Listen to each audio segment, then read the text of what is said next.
Pour ou contre François de Rugy, la réserve parlementaire, alors qui est en plein débat au Sénat, la réserve parlementaire, je rappelle, c'est cette somme qui est allouée à chaque parlementaire, liberté lui étant laissée de l'utiliser comme il le veut dans sa circonscription. Pas pour lui, mais non, pas pour ce sont lui, des subventions qui sont attribuées soit à des collectivités, soit à des associations. Voilà. Est-ce que vous êtes pour ce système-là, pour son maintien ou pour une transparence de l'affectation des fonds? Position très claire pour la réserve parlementaire.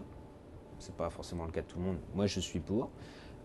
Pour le fait que ce soit totalement transparent, pour le fait que ce soit égalitaire. Et c'est un combat que nous avons gagné au début de ce mandat à l'Assemblée nationale, puisque dorénavant, la somme est exactement la même pour tous les députés, alors que dans le précédent mandat... Sauf le président de la Commission des Finances et le président de l'Assemblée. Avec une variation qui est assez faible, alors qu'on a découvert, moi-même, qui étais député pendant 5 ans, membre du bureau de l'Assemblée nationale, j'ai découvert par la presse qu'il y avait 11 millions d'euros pour le précédent président de l'Assemblée nationale, ce qui est quand même là particulièrement choquant. Accoyer. Alors que moi, je peux vous le dire, je l'avais publié, j'avais 36 000 euros par an.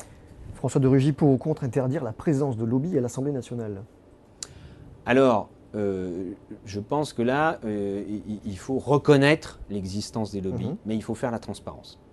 Donc, et il faut cantonner. C'est-à-dire, on ne peut pas donner l'impression que des représentants de lobby sont comme des assistants parlementaires. D'ailleurs, parfois, il y en a qui mélangent les deux, et ça, je suis contre, et qui, du coup, pourraient rentrer presque dans l'hémicycle. Bon.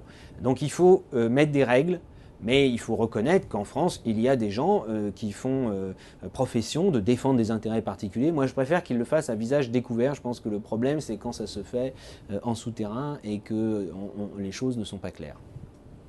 Pour ou contre le fait de publier les patrimoines des parlementaires comme ceux des ministres? Pour, et je l'ai fait d'ailleurs, comme beaucoup de mes collègues, tout comme les 2 ministres écologistes qui l'ont fait avant même que ça devienne une obligation. Même si ça peut poser des problèmes pour des proches, pour des...